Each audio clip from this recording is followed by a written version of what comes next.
જય માતાજી મિત્રો, શ્રી કિચનમાં આપનું હાર્દિક સ્વાગત છે। આજે આપણે બનાવવાના છીએ મેથી રીંગણાનું શાક। તો આ મેથી રીંગણા 2 વાર ધોઈને લઈ લીધા છે, પાણીમાં જ રાખવાના, નહીંતર રીંગણા કાળા થઈ જશે।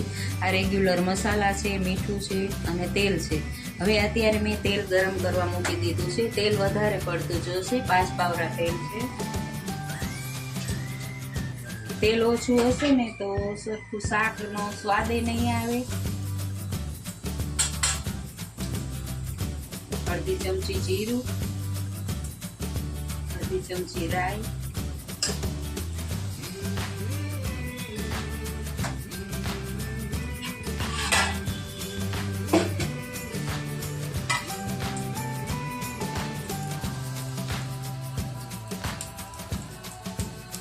राई जीरू जो ततड़ी गया है।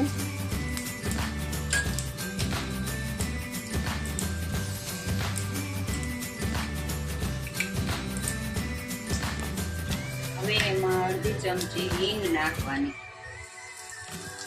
પછી ગેસ ધીમો કરી દેવાનો।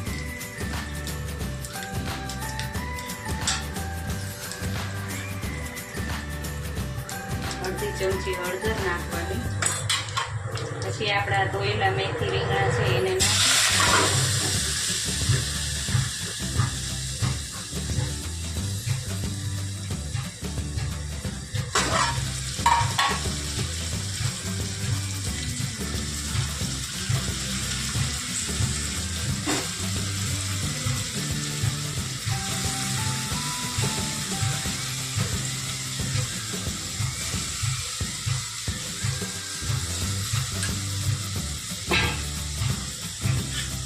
મિક્સ કરી દેવાનું।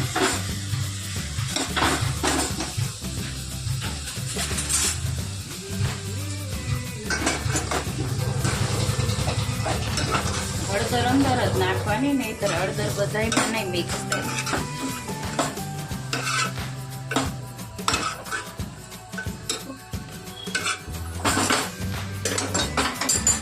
હવે સ્વાદ પ્રમાણે મીઠું નાખવાનું, મીઠું ઓછું નાખવાનું।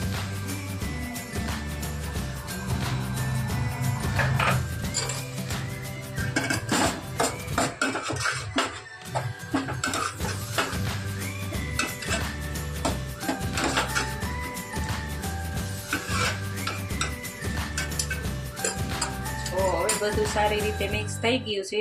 હવે એને 15 મિનિટ જેવા રીંગણાને અને મેથીને સારી રીતે ચડવા દેવાના। પછી અંદર લસણવાળી ચટણી અને ધાણા જીરું નાખવાનું, એટલે આને ચડવા દેવા પડશે ધીમા ગેસે। જો મિત્રો, હવે આ રીંગણા મેથી તો ચડી જ જાય, પણ રીંગણા છે ને એ ચડી ગયા। જો 10-15 મિનિટ ધીમો ગેસ કરીને રાખવાનો, એટલે સરસ ચડી જાય। પછી આપણે મરચું નાખવાનું છે। હવે બહુ જ ટેસ્ટી લાગશે। રીંગણા એકદમ ઝીણા જ સુધારવાના, બહુ મોટા સુધારશો તો રીંગણા કાચા રહી જશે। હવે આમાં મરચું નાખશું, લસણ વાળી ચટણી છે 2 ચમચી નાખવાનું, તમને જેટલું તીખું જોતું એટલું નાખ। હવે એને સારી રીતે મિક્સ કરવાનું, વચ્ચે જ કરવાનું, કારણ કે આમાં ગાંઠા રહી જાય, પછી કાચો મસાલો લાગે, એટલે સારી પેટ આમ ચડવા દેવાનો।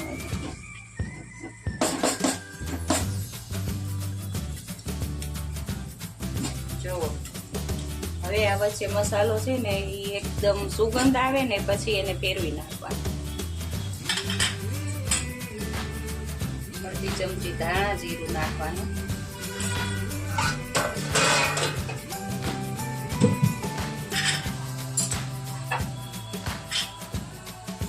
ગેસ ખાસ થોડોક જ કરવાનો, કારણ કે નીચે બેસી જશે નકર।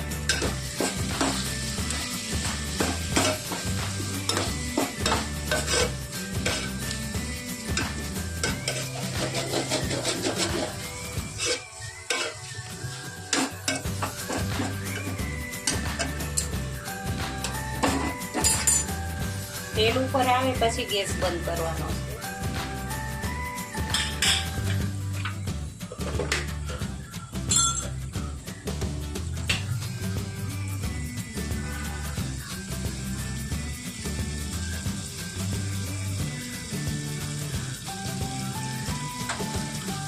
હવે ગેસ બંધ કરી દેવાનો। જો આ થઈ ગયું છે શાક તૈયાર રીંગણા મેથીનું. જો તમને આ મારો વિડીયો ગમ્યો હોય તો લાઈક શેર ને સબસ્ક્રાઈબ કરવાનું ભૂલતા નહીં. આ સ્વાદિષ્ટ ટેસ્ટી શાક બનાવીને તૈયાર છે.